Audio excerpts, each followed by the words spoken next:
La cadena Democracia presenta Controversia. Pero estamos retomando con fuerza, cumpliendo las metas previstas. Hay que actuar con la fuerza que se necesita. Controversia. Sería un subsidio directo al consumidor. Una zona de seguridad del Estado. Controversia. Temas relevantes analizados a profundidad. Controversia. Con Miguel Rivadeneira. Comenzamos.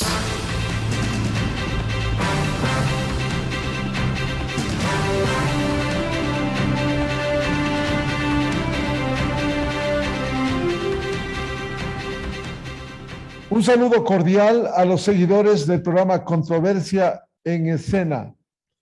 Hoy queremos abrir el espacio para un tema recurrente y que preocupa a los ecuatorianos: las amenazas por la violencia e inseguridad en el país. Uno de esos temas tiene que ver cómo controlar y superar la crisis carcelaria. Violencia que se evidencia en las calles y también en los centros de rehabilitación social. Más allá de la esperanza que ha sembrado la actual administración gubernamental con el exitoso plan de vacunación y el descongestionamiento en los hospitales, que genera tranquilidad, los problemas actuales preocupan seriamente, especialmente la inseguridad, la corrupción que carcome a las estructuras institucionales y a los operadores de justicia. El país ha estado asediado por la violencia, el crimen organizado, el narcotráfico, que actúan hoy en las cárceles con enormes recursos que manejan, presumiblemente conectados con sectores políticos de extrema, bandas delincuenciales que rondan los países de la región en busca de propiciar el caos para llegar al poder. La violencia e inseguridad en las calles se refleja en esos centros con las masacres últimas, pese a los esfuerzos y recursos que pone el Ejecutivo. Frente a ello, el Estado tiene que controlar e imponerse con firmeza, pero siempre dentro del marco de la ley. Resulta también una vergüenza que produce desconfianza lo que ocurre con la actuación de juezas y jueces que han manoseado y destruido la validez de la acción de protección y la defensa de los derechos, que vulneran la seguridad jurídica y el debido proceso, como ocurriera con el reciente caso en la alcaldía de Quito. Por ello, la Corte Constitucional dejó sin efecto las sentencias de una jueza y dos jueces de la Corte de Pichincha, aunque no acogió el pedido de error inexcusable. Posteriormente, esta semana,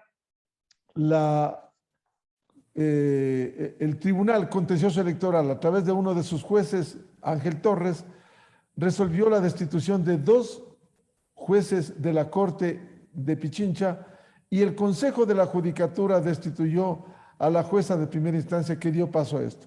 Pero retomando el tema de la violencia, quiero dar la bienvenida para abordar este tema estructural de fondo al general Luis Altamirano, académico y excomandante general de la Fuerza Terrestre Ecuatoriana, la doctora María Fernanda Novoa, académica, experta en seguridad, catedrática del IAEN, y el doctor Hugo Espín, especialista en Derecho Penal. Bienvenida, bienvenidos. Quisiera empezar con el general Luis Altamirano. Más allá del hecho particular de lo que sucede en las cárceles, ¿cómo enfrentar estos niveles de inseguridad que está viviendo el Ecuador? Muy buen día, general Altamirano. Ya, buenos días. En primer lugar, un saludo cordial a usted y un agradecimiento por la asistencia a este programa tan importante. De igual forma, un saludo al doctor Hugo Espín y a la doctora María Fernanda Novoa. Usted justamente ha mencionado el aspecto de la violencia. Yo creo que para poder iniciar a tratar el tema en términos de cuáles son las posibles soluciones, es necesario comprender las diferentes dimensiones de violencia que existen no solo en las cárceles, sino que también se presenta en la sociedad. Lo que estamos viendo en este momento es lo que se conoce como una violencia directa. Es el fenómeno en el cual un individuo o un grupo de personas producen una acción física, una acción de carácter material una acción de carácter psicológica sobre otro individuo y grupo de personas. Eso es lo que estamos viendo en el enfrentamiento que se da entre las bandas. Pero existe otra violencia y por eso que la política tiene que tratar estos tres niveles. El otro nivel es la violencia estructural, que también se conoce como violencia indirecta. Y esta está ligada esencialmente a desigualdades en la sociedad y lógicamente también a desigualdades que se dan en el espacio de lo que hemos denominado los centros de privación de libertad, los cuales niegan ciertos derechos a personas, a grupos, derechos que son tan importantes que están relacionadas con necesidades inclusive básicas. Ahí podemos ver, por ejemplo, la pirámide de Maslow y ver esencialmente, por ejemplo, que ni siquiera las necesidades fisiológicas son satisfechas. Entonces, estos espacios en donde se requiere alimentación, techo, seguridad, o las necesidades de segundo nivel, que son las necesidades de seguridad, el sentido de protección, no son satisfechas por el Estado, son ocupadas por mafias y grupos. Esto siempre ha existido. O sea, el fenómeno de violencia en la cárcel frente a la carencia de recursos genera al mismo tiempo una carencia en las personas que están privadas de la libertad y son espacios que fomentan justamente el desarrollo de la violencia. Pero hay un tercer nivel que también tiene que ser tratado, que es la violencia de carácter cultural, que es una violencia de naturaleza simbólica, que viene de los propios discursos, ya sea de los actores de autoridad, o esa violencia simbólica que se da también entre los diferentes grupos, expresando posiciones de poder, de privilegio sobre otros grupos. Es decir, el fenómeno de la violencia es un fenómeno complejo que no puede entenderse exclusivamente bajo el paraguas del concepto de seguridad. Yo creo que el problema de las cárceles tiene raíces mucho más complejas que la simple explicación del narcotráfico. Dentro de las cárceles existen espacios ilegales, siempre han existido. Hoy las expresiones de violencia, lógicamente, están ligadas con uno de estos elementos, que es el enlace de estas bandas criminales que operan prácticamente como contratistas o subsidiarias de organizaciones criminales, narcotraficantes, especialmente por todo el desbalance que se ha dado con respecto al cartel de Sinaloa, una vez que fue capturado el Chapo Guzmán, las luchas de liderazgo y también el cartel de Jalisco Nueva Generación. Pero no podemos comprender exclusivamente ese fenómeno que es una violencia de carácter físico, sino que hay que analizar y de carácter directo la violencia estructural que existe. Y más adelante yo creo que los panelistas van a abordar justamente la composición estadística en el sistema carcelario. Y yo solo por mencionar, más del 90% son personas que provienen de estratos socioeconómicos bajos. Más del 90% las personas no han alcanzado ni siquiera niveles de educación entre primaria y secundaria. Esto se ha mencionado en varias entrevistas y en varios análisis. Es decir, existen otros elementos que tiene que tomar el Estado, no solo la política carcelaria, sino la política criminal y la política de seguridad. Se tiene que enlazar estos tres elementos.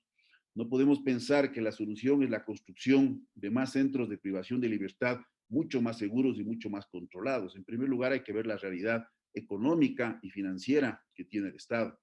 En segundo lugar, si es que estos centros, frente a esta ausencia y carencia de recursos, no producen una rehabilitación y peor, una reinserción, entonces tenemos que cambiar el modelo.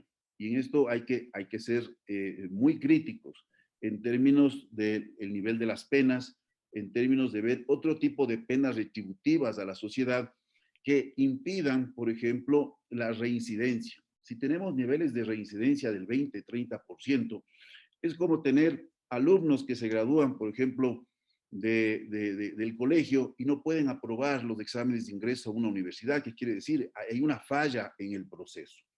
Entonces yo creo que es necesario analizar la violencia desde todas estas aristas que se presentan en la sociedad. Bienvenida a la doctora María Fernanda Novoa, académica catedrática del IAEN. Volvemos a hablar de este tema y vemos que la situación, en lugar de mejorar, doctora Novoa, vemos que se ha complicado en el país. ¿Por qué? ¿Cuál es su explicación? Buenos días con todos. Gracias por la oportunidad, Miguel, siempre de compartir contigo. Mis respetos al señor general Altamirano y al doctor Hugo Espín. Bueno, explicaciones habrían muy abundantes y yo creo que durante todos estos días hemos asistido a una vorágine de explicaciones diagnósticas de lo que pasa con las cárceles. Y claro, hay diferentes puntos de vista dependiendo desde dónde uno se enfoque para entender el problema no solamente de la violencia en las cárceles, sino de la violencia como un fenómeno estructural con un comportamiento mutable y sistémico. Desde esa perspectiva yo diría que es muy importante primero tener claro cuál es el enfoque y el foco de análisis a partir del cual yo estoy entrando a comprender esta realidad, ¿no es cierto? Una realidad hipercompleja, cambiante, mutable, azarosa, llena de factores de incertidumbre, para poder comprender y no caer en los diagnósticos y sobrediagnósticos que hemos venido escuchando estos días. Y digo esto porque hay una tendencia a sobrediagnosticar y una poca tendencia a dar las soluciones. ¿Por qué? Tenemos una tendencia a ver los problemas, digamos, casi como cuando ya se producen los incendios, puestos como hombres de la casaca roja, a apagar los incendios de lo que ocurre y no tener la capacidad de haber previsto con anticipación estratégica continua y alertas tempranas cómo se iba a ir consolidando y se ha estado consolidando el tema de la violencia, que no es una cosa que responde a las dos últimas crisis carcelarias, sino que estamos viendo, yo me atrevería a decir que a partir de la década del 90, cuando se consolida, digamos, con más presencia, se termina la guerra con el Perú y comenzamos a cambiar de agenda de seguridad con una mirada hacia el norte, comenzamos a tener una mutación de las variabilidades de la violencia, no solamente en el área de frontera, sino también ahora que ya la tenemos dentro del territorio y en zonas específicas territorializadas y en zonas que ya están claramente referenciadas. ¿Qué es lo que me preocupa, Miguel? Normalmente se habla de que hay el triángulo de la seguridad en la relación policía, justicia y cárcel, y no salimos de esa mirada. Es una mirada triangular donde no estamos hablando de que sería bueno una mirada preventiva de la policía, el tema de todo este discurso del giro punitivo y del mayor acrecentamiento de las penas. Se está criticando sobre el tema de la rehabilitación, de la reinserción, o se habla también del tema del hacinamiento de las cárceles. Pero esto no se puede hablar por separado. Hay que hablar de manera sistémica y entender que cada uno de esos sistemas como parte de unos factores que correlacionados tienen un funcionamiento específico, no han sido previstos ni vistos como fuerzas motoras o como fuerzas detonantes de una violencia que ahora la estamos viendo en las cárceles. Pero solamente en las cárceles, pero en realidad esto es, en las cárceles es un espacio simbólico donde se condensan, o un espacio depositario de toda una violencia estructural que pasa, como decía el general Altamirano, por la primera es una ingobernabilidad o lo que se llama una decadencia de la legitimación de los mecanismos de gobernabilidad del sistema neoliberal.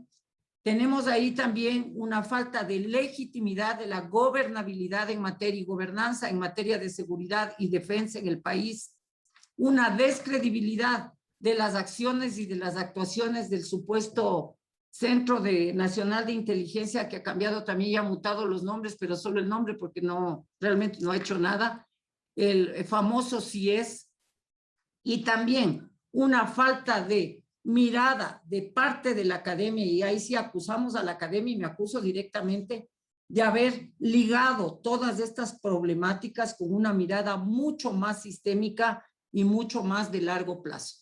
Es decir, salir de estos diagnósticos momentáneos, coyunturales, y comenzar a, sin dejar de entender lo que está ocurriendo, no dejar de ver la mirada de largo plazo. Bienvenido al doctor Hugo Espín, especialista en Derecho Penal. ¿Cómo ve usted este problema que se ha instalado en las cárceles y que es un reflejo de lo que analizábamos, la violencia en el Ecuador? Muchísimas gracias. Realmente compartir un panel con tan selectos invitados como el general Luis Altamirano y la doctora María Fernanda Novoa realmente es un privilegio. Ellos han hecho un análisis bastante extenso sobre tanto las causas sistémicas de la violencia y la problemática nacional sobre el tema carcelario, cuanto también sobre la determinación del entorno en el cual se está dando esta problemática de violencia carcelaria en el Ecuador. Esto nos lleva también a hacer un análisis que va un poco más allá, es ubicar al país dentro de una región que está bastante convulsionada, un problema que no es solamente local, es un problema que se está dando a nivel internacional, latinoamericano e inclusive mundial. Hemos visto que hay incrementos de estas redes del macrotráfico que en el Ecuador tuvieron un detonante fundamental que fueron los hechos de la explosión del cuartel de San Lorenzo, que demostró que en el Ecuador había una pugna por el control de estas garantías de movilidad que existían del macrotráfico como una línea de salida de la exportación de droga, la contaminación de contenedores, la contaminación de buques pesqueros, la gran cantidad de droga incautada en el país, es solamente una evidencia de que esto está sucediendo. Hay efectivamente una porosidad muy grande de las fronteras que ha sido evidenciada en diferentes eventos, así como expuesta en foros académicos que también son de trascendental importancia. Pero todo esto, como bien lo decía la doctora Novoa, se compendia en una situación que se evidenció en las cárceles, que se han convertido en bodegas humanas, como igualmente lo exponía el general Altamirano. No tenemos un sistema de rehabilitación social estructurado, definido, una reinserción multisistémica de las diferentes autoridades involucradas en la problemática carcelaria.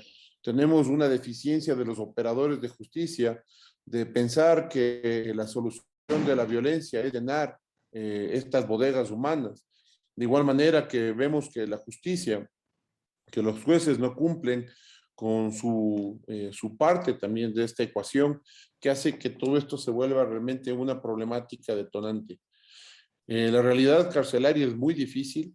Hay que entender que al haber creado estas grandes bodegas humanas, que hoy se llaman centros regionales de rehabilitación social, tienen carencias desde elementos básicos como el agua, hasta grandes violaciones de derechos que se dan en la forma en la que estas personas están en hacinamiento y cómo ingresan sus familiares y el tipo de registros que se siguen manteniendo, que son totalmente atentatorios. Y esto genera un caldo de cultivo que ha ido explotando y que ha sido capitalizado por las grandes organizaciones delictivas. Con mucha preocupación veíamos que en una investigación periodística se establecía cómo estaban repartidas las cárceles o los pabellones y el control interno, que el Estado ecuatoriano, después de haber hecho una intervención con una declaratoria extensa, declaratoria de emergencia y posterior declaratoria de estado de excepción en el sistema carcelario, no ha logrado retomar al 100% estos centros de rehabilitación. Y estamos hablando de un sitio que está confinado, donde las personas están en teoría limitadas en sus derechos y en las posibilidades de acceder a una logística que imposibilita que el Estado pueda tomar control de estos centros. Sin embargo, no se lo ha logrado aún el día de hoy. Esta es una problemática que nos obliga a analizar no una arista, sino una multiplicidad de aristas. E igualmente concuerdo con esto con la doctora Novoa, que hay un diagnóstico y un sobrediagnóstico, porque cada uno de los actores vemos desde nuestra óptica cuáles podrían ser las causas. Pero en realidad esto necesita tener una mentalidad no paradigmática y empezar a entender que este es un problema sistémico que tiene que ser ya tratado como tal. La seguridad es el compromiso de diferentes áreas y la inseguridad también es la evidencia de que estas áreas no están siendo cumplidas adecuadamente por el Estado. No podemos decir que solamente es un problema del Sistema Nacional de Rehabilitación Social o es un problema policial por el control de los accesos o control de los centros que han sido delegados a Fuerzas Armadas durante todo este periodo de emergencias consecutivas que ha tenido el sistema carcelario. O igualmente, ¿qué es lo que el mayor problema, como en la asamblea se mencionó por parte del exdirector del SNAI, que es por la falta de guías penitenciarios?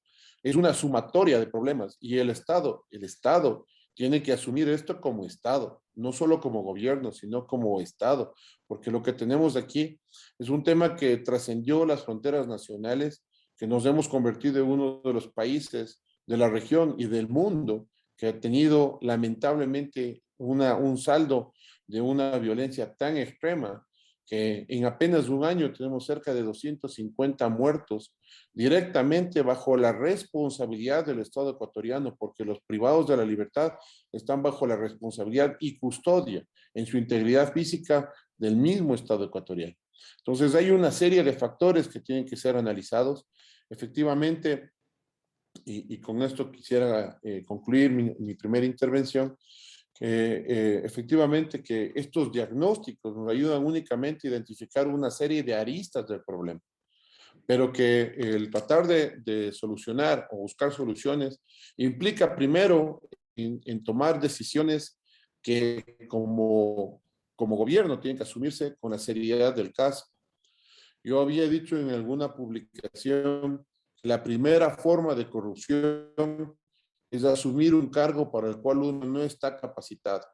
Y habría que analizar efectivamente qué es lo que ha sucedido en los últimos 4 o 5 años en los que se ha dado este rebrote de una crisis carcelaria que ya existía, que se viene arrastrando desde hace muchos años, la creación de estos macro pabellones con los que hoy tiene que lidiar el Estado ecuatoriano, el gobierno ecuatoriano, efectivamente son producto de una macro crisis del sistema carcelario, pero que hoy por hoy implica que se tienen que tomar decisiones para alcanzar soluciones lo más rápido posible.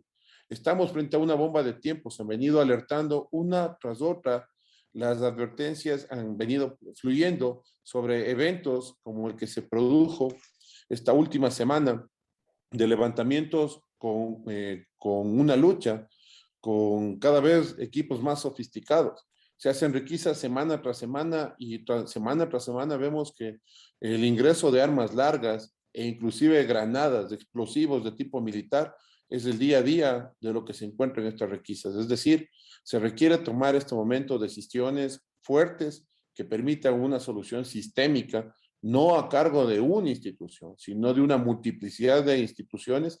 Y como siempre, cuando se produce un evento de esta naturaleza, cuando se declara un estado de excepción o de emergencia, hay que crear un comité de crisis para que se maneje esto de manera inmediata, pero pensar que las soluciones son de mediano y largo plazo. Doctor Hugo Espín, a propósito de lo que usted señala, y también se ha señalado tanto del general Luis Altamirano cuanto de la doctora María Fernanda Novoa, siendo este un tema estructural. Yo quisiera aportar y que usted nos describa este deterioro en los controles, que por cierto no es último, esto es consecuencia de una falta de política de Estado. Quisiera aportar una opinión de un jurista, un penalista de más de 4 décadas, profesor universitario, el doctor Ricardo Bacanrade, que decía dentro de estos cambios, por ejemplo, los centros de rehabilitación social han dejado de ser eso y han vuelto a ser las simples cárceles, prisiones o penitenciarías, porque no hay rehabilitación social. Y él critica también que lo que ha habido es cambios de nombres, que no ha cambiado el problema carcelario. Por ejemplo, en el gobierno de Correa, dentro de las reformas, se cambió a un detenido, a un preso, por un PPL, una persona privada de libertad. ¿Cómo ir, doctor Hugo Espín, a esos temas de fondo para que luego, abordando desde un problema del Estado, se pueda ir a lo que es el anhelo, la rehabilitación social? Justamente usted ha topado un tema fundamental. Nos hemos llenado de una serie de calificativos, de cambio de nombre, cambio de estructuras, bien se decía la Secretaría Nacional de Inteligencia, SENAIN, CIES, pero solamente cambio de nombres. En esencia, lo que se requiere en este momento es un cambio estructural. Hace muchos años había el Consejo Nacional de Rehabilitación Social, que estaba conformado tanto por el presidente de la Corte Suprema de Justicia en ese tiempo, el Ministerio de Gobierno, el Ministerio de Educación, el Ministerio de Defensa, el Consejo de Seguridad, es decir, había una serie de entidades que conformaban el Consejo de Rehabilitación Social. Esto ha ido cambiando, se pasó, no nos olvidemos que la rehabilitación social se pasó al extinto Ministerio de Justicia, el Ministerio de Justicia se convirtió en una secretaría, la secretaría adscrita hoy al Ministerio de Gobierno, y esto ha generado una serie de problemas en la administración y el manejo interno. ¿Qué es lo que efectivamente se requiere? Es entender que la rehabilitación social no es simplemente poner a una persona tras la reja, sino una sumatoria de actividades que permitan procesos educativos, procesos reeducacionales en muchos de los casos. En general, manifestó que una de las mayores problemáticas es que tenemos un 90% de privados de la libertad que se encuentran en este momento en una condición de un nivel educativo básico, primario en algunos casos, un nivel socioeconómico muy bajo, es decir, que son un caldo de cultivo para poder ser captado por las grandes organizaciones delictivas o por la necesidad, no necesariamente de robo famélico, sino de robo sistémico, siendo parte de ya del sistema de estructuras organizacionales que están basadas en el delito. Entonces, todo este tipo de problemas implican que el Estado tenga que tener un análisis multisistémico para buscar una solución que sea realmente tenga un 360. General Luis Altamirano, ¿cómo retomar el control y la institucionalidad en el Ecuador? Vemos lo que está ocurriendo en el país, los resultados, lo que ocurre en las calles, lo que ocurre en las cárceles. ¿Cómo fortalecer la institucionalidad y controlar? Porque lo peor que le puede pasar a un Estado es que haya un Estado dentro de otro Estado. Bueno, Miguel, yo pienso que lo primero que tiene que hacerse en ese sentido es analizar cuáles son las fortalezas y las debilidades que tiene el sistema penitenciario, a pesar de que creo que todos coincidimos de que una cosa es la política carcelaria, ya vemos con ese término, una política penitenciaria. Eso tiene que ir más allá hacia una política, también enlazarse con la política criminal y enlazarse con la política de seguridad. Sin embargo, nosotros podemos observar fortalezas que puede encontrarse en el sistema. Hay un directorio que se constituye como el organismo técnico. Este directorio tiene que reunirse y tiene que hacer seguimiento y tiene que tener permanencia por representantes que tengan capacidad de tomar decisiones. Como bien decía, hay varios integrantes. Aquí está el Ministerio de Trabajo. El Ministerio de Trabajo justamente es el que va a provocar a través del Ministerio de Educación la posibilidad de tener mecanismos de rehabilitación en términos de desarrollo de competencias y en términos también de reinserción laboral. Existe también una estructura dentro del Estado. Hay presupuesto, es limitado, pero esa es una fortaleza. Hay regulaciones, normas que quién sabe no se cumplen. Hay anomía también en términos de ausencia de normas. Pero hay que atacar las debilidades que se tienen. Y usted ha señalado unas debilidades que afectan la institucionalidad del sistema, es la corrupción. Y para eso es necesario desarrollar, por ejemplo, el cuerpo de vigilancia penitenciario, por un lado. Formalizar exactamente cuáles son las funciones que tiene que cumplir la Policía Nacional. Fortalecer un sistema de inteligencia penitenciario que tenga una característica de independencia en sus procedimientos, de tal forma que pueda cumplir con acciones de inteligencia, esto es, a través de cuáles son los principales factores para tomar decisiones oportunas y adecuadas, como también un sistema de contrainteligencia que permita concebir una vigilancia también en todos los que participan. Esto ocurre en todos los países, sobre la misma policía, en el caso que intervengan las Fuerzas Armadas, que yo le veo que debe ser exclusivamente muy excepcional, porque esas no son soluciones. Quién sabe, son soluciones que inclusive en el plano mediático pueden generar una cierta tranquilidad en la ciudadanía, pero no son soluciones que contribuyan hacia una construcción estructural del sistema carcelario. De igual forma, fortalecer aquellas debilidades que se tienen en términos de recursos limitados. Ya mencioné el cuerpo de vigilancia penitenciaria, no existe un plan de carrera, no existen salarios adecuados, no existe una seguridad social que conciba elementos propios de un régimen especial. De esto, por ejemplo, nadie habla. ¿Por qué? Conlleva recursos. Entonces, hay este déficit en el cuerpo de seguridad y vigilancia penitenciario. De igual forma, trabajar en recursos materiales, ¿no? No pensemos en la seguridad física exclusivamente, hay la seguridad también tecnológica y en varios ambientes, a través de circuito cerrado, a través de monitoreo electrónico, a través de sistemas de carácter virtual. Pero estas, quién sabe, son soluciones ideales que podrían trabajarse en el mediano y en el corto plazo. Las soluciones de fondo están relacionadas directamente con el sistema. Mire, el gran peligro que atravesamos ahora es que la violencia que se está dando en la cárcel se vaya a legitimar y ya no se vea como violencia y produzca una falta de sensibilidad del ciudadano. Hoy podemos ver en algunos mensajes en redes sociales que prácticamente muestran también, si es deshumana la cárcel, también muestran el lado deshumano que existe desde ciertos sectores de la sociedad. Entonces yo creo que tiene que trabajarse especialmente en reformas que estén relacionadas tanto con la política carcelaria, con la política criminal y con la política de seguridad. La solución no es la construcción de más centros de privación de la libertad. Esto no va a ayudar. Hay que trabajar, sí, en las condiciones de habitabilidad de estos centros, porque se había mencionado justamente estas carencias, como mencionó el doctor en su intervención. Entonces requiere modernizar el sistema carcelario por completo. Pero hay otros elementos que tienen que tomarse en cuenta y yo creo que nos puede ayudar más el doctor explicando desde el punto de vista legal. No nos olvidemos que si no satisfacemos necesidades al interior de las cárceles, los mercados ilegales van a existir y se van a producir. ¿Qué ocurre cuando existen estos mercados ilegales? Más allá del fenómeno del enlace de estas bandas por las luchas de espacios que se dan en el territorio nacional, por las rutas internas para el transporte y encalentamiento de droga.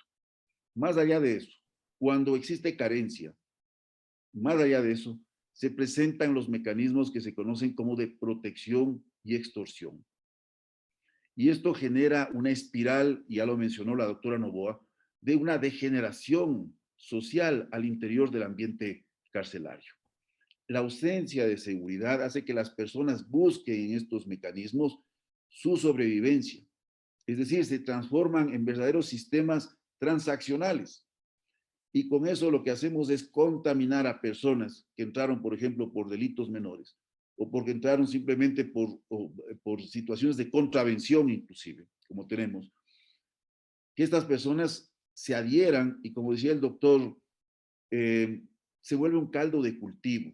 Entonces hay que trabajar especialmente en estos mecanismos que están relacionados con la corrupción. Y lógicamente una reforma profunda que tiene que darse al sistema legal y al funcionamiento del sistema de justicia. Porque aquí yo creo que en los diagnósticos, como decía la doctora, ya ha habido sobrediagnósticos, ya sabemos, pero no hay un modelo de gestión. Deben definirse perfiles a los responsables de la administración de los centros penitenciarios. A veces tenemos visiones muy mediáticas de lo que está ocurriendo, como para calmar a la sociedad de qué es lo que está sucediendo. Entonces hay que trabajar. Y yo solo quisiera añadir una cosa, Miguel, porque he escuchado que mucho se ha comentado sobre el uso legítimo de la fuerza. Hubo una reforma muy importante que se dio en el gobierno anterior, con el artículo 30.1 en el Código Orgánico Integral Penal. Allí ya se menciona con forma clara que el servidor policial, que el servidor que está ligado a la seguridad penitenciaria tiene el deber legal de usar la fuerza. Esta introducción se hizo después de las manifestaciones de octubre del año de 2019, se presentó, pasaron 6 meses y se fue incluido en el Código Orgánico Integral Penal. Ya está muy claro, porque dice que tiene que ser este uso de la fuerza en actos de servicio o como consecuencia de esos actos. Tienen que estar relacionados con el cumplimiento de la misión constitucional que tiene cada una de las instituciones, sea policía o sea seguridad penitenciaria. Y debe haber un uso progresivo, un uso proporcional, un uso racional de la fuerza. Y que exista la amenaza. Entonces, el otro día veíamos algunas imágenes de reclusos disparando contra otras personas. Ahí está muy claro la situación. Lo que pasa es que tiene que convocarse a todas las personas que están relacionados en este problema para poder entender la necesidad que en muchos casos se requiere en el uso de la fuerza letal. Porque mucho se discute sobre el acuerdo ministerial 179, que fue derogado prácticamente declarado inconstitucional por la Corte Constitucional, pero ya existe una solución mayor a esa que se dio con la inclusión del 30.1 en el Código Orgánico Integral Penal que está vigente. General Altamirano, quisiera profundizar este tema estructural como es el fortalecimiento institucional y comentar las experiencias. En México, por ejemplo, se vinculó a Fuerzas Armadas y sabemos en qué ha terminado. No se solucionó el combate al narcotráfico y sí se contaminó a Fuerzas Armadas en este sector que maneja miles de millones de dólares. Yo quiero repetir una experiencia que cuento cuando estuve en el año 95 en Bogotá haciendo una pasantía en RCN y Caracol. Tuve la oportunidad de ver de cerca, conocer al comandante general de la policía, el general Rosso José Serrano. Él tiene un libro, Jaque Mate, en donde él, frente a la contaminación institucional, no solo policía, Fuerzas Armadas, tuvo que sacar y formar a oficiales jóvenes fuera de la policía y con ellos, alrededor de 100, logró desarticular al cartel de Cali.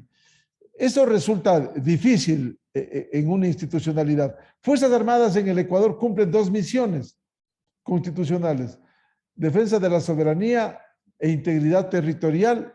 Policía también cumple su papel. El servicio penitenciario tiene que cumplir su tarea. Sin embargo, las instituciones importantes como Fuerzas Armadas y Policía dan su contribución. ¿Cómo fortalecer a la institucionalidad, insisto, general Altamirano, para lograr que funcione en el Ecuador? Bueno, yo diría que tiene que enfocarse primero el eje legal normativo. Aquí hay varios ejes para tratar el problema. El eje legal o eje de carácter normativo tiene que ser mejorado. Tenemos ausencia de normas y en nuestro caso una cantidad de normas que ni siquiera se pueden cumplir, que prácticamente son declaraciones, yo diría, hasta de naturaleza poética.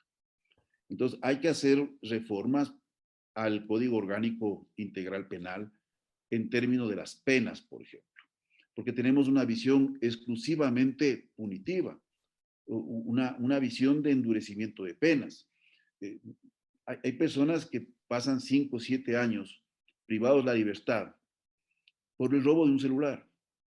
¿Qué puede pasar con esa persona? Y con ello yo no justifico que quien sabe robó el celular por una necesidad de satisfacción básica de él o de su familia.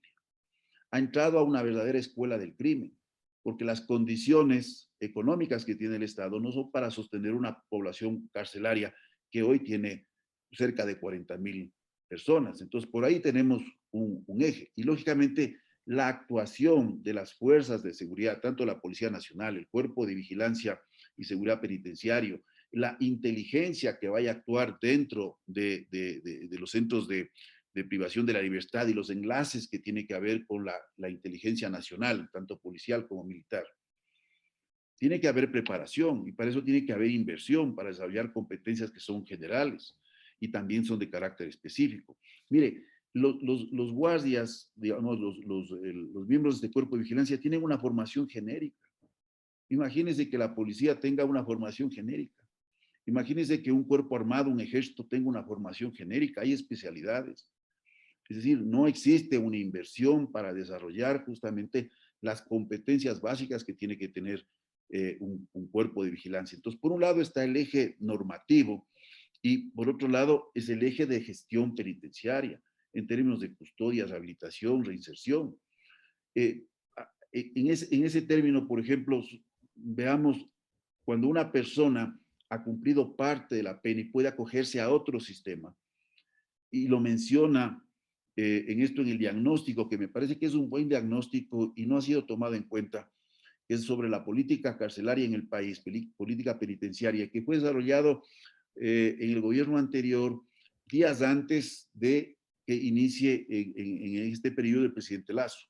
Ahí hay un buen diagnóstico, nos guste o no nos guste, de dónde venga o no venga, pero ahí ya se menciona los problemas de corrupción que existen, por ejemplo, en la tramitación de estos expedientes, que van entre 500 y $3,000.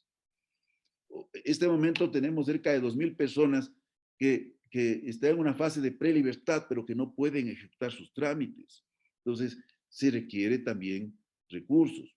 Dentro de este eje de gestión penitenciaria, mencioné un subeje de inteligencia, los subejes de infraestructura con un plan masa para prever el crecimiento o inclusive la contracción. Vea, en Holanda este momento, Miguel, hay ausencia de detenidos. Y uno dice, y el tráfico de drogas, Holanda es la puerta más importante, junto con España, del ingreso de cocaína en Europa. Pero no hay deficiencia de Estado. Aquí lo que tenemos es una deficiencia de Estado en ocupar los espacios que le corresponden en estos diferentes ejes, en el eje normativo, en el eje de gestión penitenciaria, en el eje de administración de recursos humanos, en el eje de inteligencia, en el eje de desarrollo de infraestructura. No existe. Y todo eso tiene que estar ligado, lógicamente, a ejes de seguridad ciudadana, de seguridad y defensa, en donde cada una de las instituciones tiene que cumplir lo que le corresponde, porque vivimos de emergencias, como decía la doctora María Fernanda Novoa. Vivimos apagando incendios. Y después de esto, nuevamente esperaremos un tiempo, porque esta masacre que ocurrió ahora, con 119 muertes, no se planificó ese día. No es que las armas ingresaron el día anterior. Se necesita, lo que decía también el doctor, personal que tenga la experiencia, un conjunto interdisciplinario. No se trata solo de voluntad, aquí también se trata de conocimiento, pero sobre todo sí debe existir la voluntad política de realizar una verdadera reforma. Eso le puedo mencionar. Doctora María Fernanda Novoa, ¿cómo llenar ese vacío de institucionalidad? ¿Cómo fortalecer al Estado, como se ha dicho en este análisis?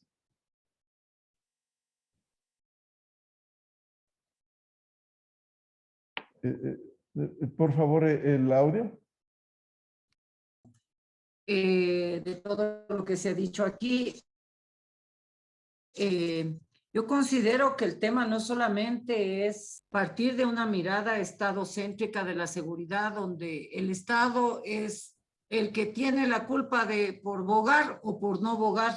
A mí me parece que la mirada debe ampliarse, y en el sentido que hablaba el doctor Espín, me parece que la mirada debe ser interagencial con otros actores no estatales, que tenemos que hablar de cooperación internacional, que no podemos cerrarnos a pensarnos como una isla y que estamos viviendo en el mundo solitos, sino que tenemos la necesidad de cooperación internacional, de pensar en la recuperación de lo que es en materia de gobernabilidad y gobernanza en seguridad y en temas básicamente de conducción de los problemas sociopolíticos que tiene el Estado.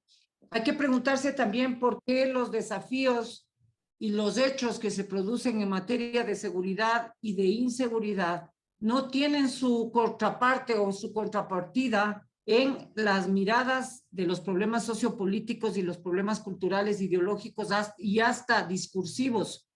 No nos olvidemos que la construcción de los discursos también generan o exacerban el sentido de seguridad, de inseguridad, de percepción de inseguridad permanente, y que de esto también tienen que ver los medios de comunicación, no solamente el Estado.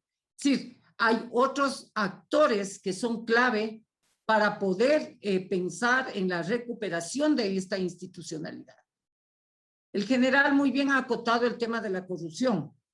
Si es que nosotros tenemos un análisis ecosistémico del problema estructural de la cárcel, podríamos verlo como una comunidad ecosistémica con varias organizaciones criminales que se disputan no solamente territorios por el tráfico y por toda la cadena del tráfico, del microtráfico, de drogas, sino también se disputan un poder de visibilidad política, y podemos decir claramente que la última matanza no solamente fue por confrontación de dos bandos, sino por la misma confrontación, y estos datos son reales, los que yo les estoy poniendo, las fuentes no los puedo decir, la confrontación entre la autoridad anterior de los choneros, lo que se llamaban los antiguos choneros y los nuevos choneros, que obviamente recurrieron los nuevos choneros al apoyo de los llamados lagartos, ¿no es cierto?, para que les apoyen en recuperar aquello poder que habían perdido, muerto el señor alias, ya se me fue el nombre del alias Rasquiña. Sí, tenemos que avisorar también que las organizaciones delictivas permanentes en los centros de privación de libertad son los choneros con 11,000 hombres aproximadamente, lagartos con 600 hombres, la marca con 200, los tiguerones alrededor de 1,200 integrantes, los choner killer, que no tenemos un dato exacto, pero que bordean alrededor de 700, Latin King con 1,100, lobos con 700 aproximadamente, fatales con 300 y otros como los pangora, las gallinas, pipos, vatos locos, nietas, los gáster y colómpico. ¿A qué me voy yo con esto? Que es necesario que en un sistema de inteligencia penitenciario bien montado y estructurado en cadena, articulado con el Sistema Nacional de Inteligencia tan añorado, sea capaz de gestionar conocimiento estratégico que permita revisar cómo las organizaciones criminales que ya funcionan como comunidades, con ambientes y entornos geográficos locales, digamos los choneros, que fueron luego absorbieron a los queseros y luego los lagartos en la zona del Guasmo y los otros en la zona norte de Guayaquil, ¿no es cierto? ¿Qué pasa con los puertos y las zonas de los puertos? Es decir, tener realmente información georreferenciada de las interacciones entre estas organizaciones criminales y bandas, y no suponernos que están y que existen y que funcionan de tal manera. Aquí no caben las suposiciones. Aquí se necesitan georreferenciaciones reales, y para esto se necesita trabajo de operaciones encubiertas, trabajo de otro tipo de operaciones que se pueden hacer para obtener inteligencia humana también, para saber cuáles fuerzas son las impulsoras, cuáles tipos de líderes son los que están en cada uno de los bloques, cuáles son los flujos de entrada y de salida de las armas, y cuál es el mercado de armas, por dónde, quiénes. Es decir, descubrir este know-how de este sistema y estos microsistemas, y sobre todo el valor geoestratégico del territorio, ¿no es cierto? ¿Por qué los choneros en este lugar y por qué los choneros no están en Sucumbio? O sea, todas estas averiguaciones y estas georreferenciaciones en cuanto a datos de alto valor estratégico se necesita como insumo fundamental antes de cualquier toma de decisión o antes de construir miradas de política pública, donde tenemos que también hablar de arquitecturas legales, normativas, arquitecturas procedimentales, cuáles van a ser los actores que van a hacerse responsables. Pero si no tenemos ni siquiera la información clara, porque normalmente, como decía Miguel, a veces nos movemos por mediatización y por suposiciones, entonces menos aún vamos a poder gestionar de manera clara y con datos reales, ¿no es cierto?, estos elementos. Esa es la primera cosa que yo querría dejar planteada. La segunda cosa que yo debería dejar planteada es que autores de líneas no clásicas, sino heterodoxas de la inteligencia estratégica y de la inteligencia de actores no estatales, es decir, hay autores que se han dedicado a estudiar cómo mueven las redes de inteligencia, los actores no estatales, especialmente de las ONGs y aquellos actores al margen de la ley. También hay que saber que, por ejemplo, el hecho de que puedan llegar drones, que tengamos vigilancia líquida y no tengamos contrainteligencia, y que porque se esté poniendo un radar, armen un sainete ahí en la zona donde quería ponerse el radar, es porque hay toda una componenda y todo un tejido por debajo que está facilitando que la inteligencia de estos grupos, que no son los grupos al margen de la ley, sean actores criminales, grupos insurgentes, terroristas, etcétera, tengan mayor control que la propia inteligencia de las fuerzas institucionales, de las fuerzas del Estado, al punto de poder meter drones, al punto de tener una inteligencia de señales, digamos, en el sentido de cómo voy a apelar o cómo le voy a llamar a un fusil de calibre corto, cómo le voy a llamar a un arma, porque esto es todo un código que se manejan dentro de las organizaciones criminales, dentro de la cárcel, y que ya debían haber sido definidos. O sea, ¿cómo le llamo a una granada? ¿Cómo le llamo? Sí, decodificar, desmantelar todos estos lenguajes, porque también hay que poner aquí sobre la mesa y sobre el tapete, mi querido,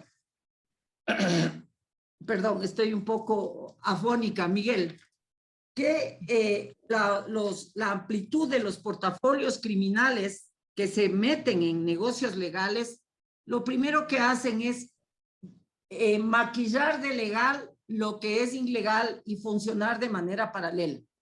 Por eso es que yo alguna vez que hice una declaración de que este Estado está caminando a una criminalización, no es del todo descabellada.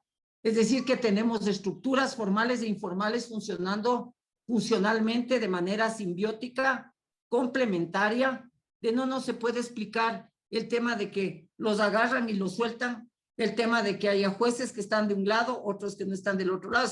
No se puede explicar si es que no se entienden este margen y este canal de relaciones como una ecología funcional de fuerzas y actores que están pensándose a sí mismos, pero pensando que no responden solo a órdenes locales y a geoestrategias que están dentro de nuestro territorio, sino a transnacionalización, a amenazas y a penetración de flujos extracontinentales. No nos olvidemos que no solamente estamos hablando de grupos criminales como estas bandas criminales, sino también estamos hablando de mafias, como la mafia libanesa, la mafia rusa, mafia china y otras mafias que también son parte de este festival de actores que están funcionando dentro del país.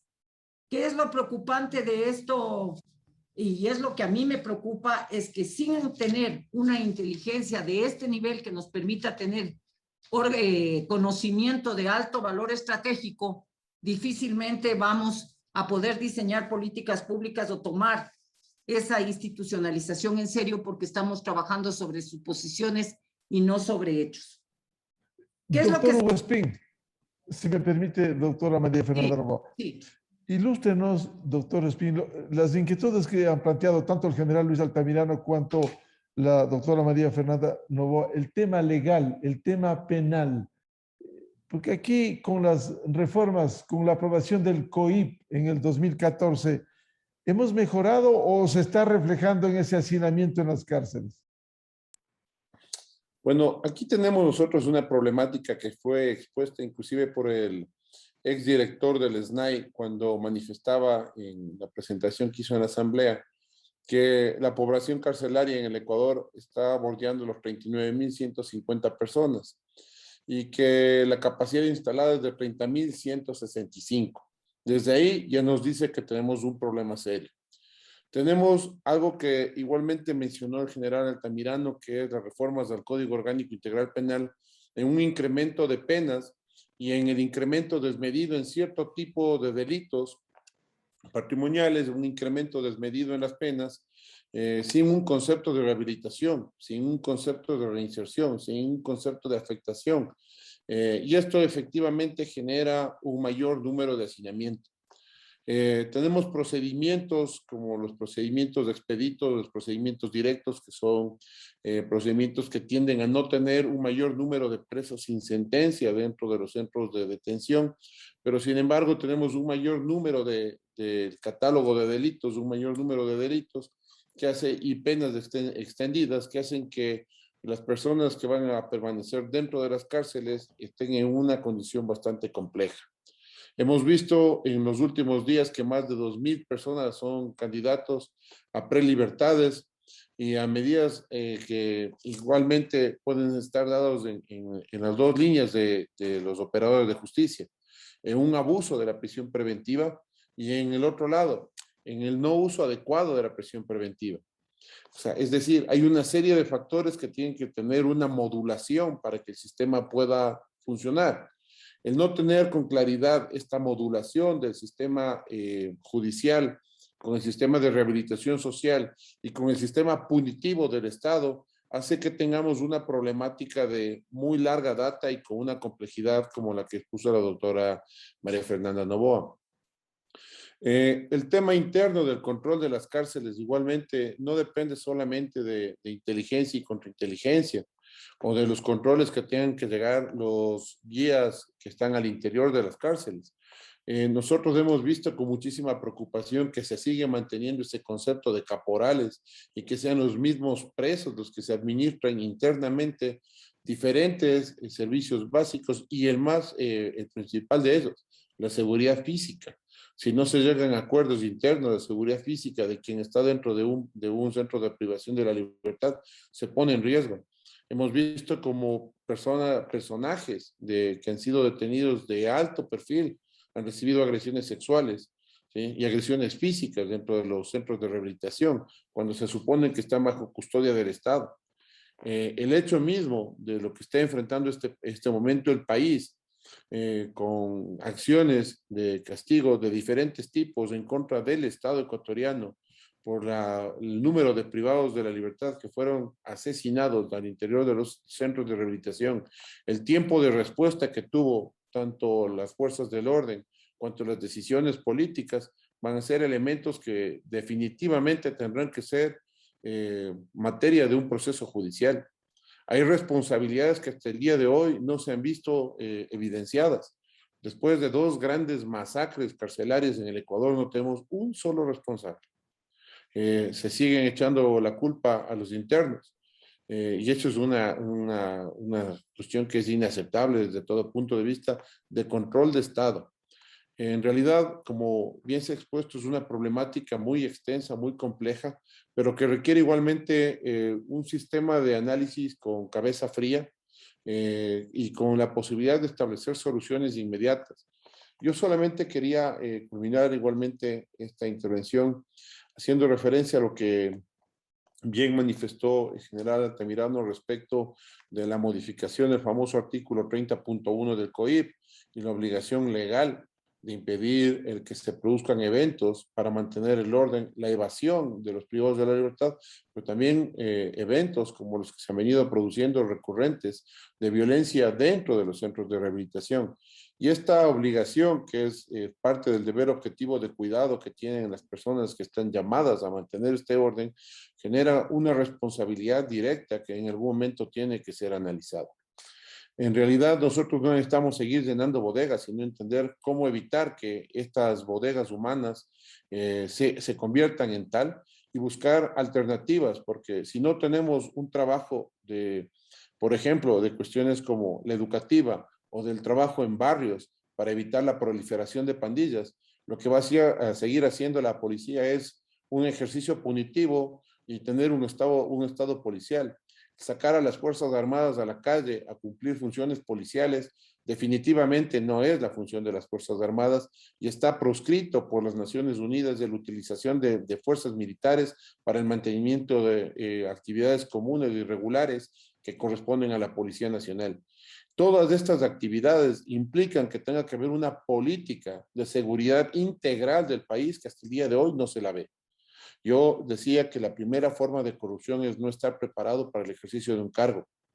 Precisamente hoy se requiere tener una claridad meridiana de qué es lo que debe adoptarse como políticas de seguridad del Estado ecuatoriano. Está en riesgo la integridad no solamente de la gobernabilidad, sino la existencia misma del Estado. Estamos frente al riesgo de que grupos criminales que están peleándose en cárceles donde se evidencia cuál es el nivel de su agresividad y brutalidad, donde hay un desprecio absoluto por la vida humana, donde hay una deshumanidad. Cuando veíamos imágenes dantescas de un preso con un corazón en la mano, literalmente, y risas frente a cabezas que eran pateadas en el suelo, frente a estos eventos dantescos, realmente tenemos que tomar una nueva conciencia de lo que significa los niveles de humanidad. No puede ser estadística lo que terminemos después de estos eventos execrables para el Estado ecuatoriano. Tiene que haber cambios sustanciales. Tiene que haber una conciencia de que catedráticos como los que tenemos de tan alta data y de tan larga data de conocimientos como los que están en este panel, puedan ser quienes también den un aporte desde el punto de vista de la academia para cambiar las estructuras de la seguridad integral del país. Ya no es un estado de buscar culpables en policía, en fuerzas armadas, en el sistema de rehabilitación, en jueces, en fiscales. Es hora de que se entienda que hay un problema integral de la seguridad del Estado ecuatoriano. No es un problema de radares. Solo pensemos un tema, y con esto termino mi intervención, que si sería cuestión de que la salida de la base de Manta era la gran panacea de la seguridad, Colombia no tendría narcotráfico, que tiene 3 grandes bases militares de los Estados Unidos. Lo que tenemos que entender es que la responsabilidad de cada una de las instituciones del Estado no puede ser trastocada ni puede ser delegada. Cada una cumple un eje fundamental. La policía en su línea de acción, las Fuerzas Armadas en el control de las fronteras, considerando que el narcotráfico es un delito de frontera, no solamente un delito de carácter interno.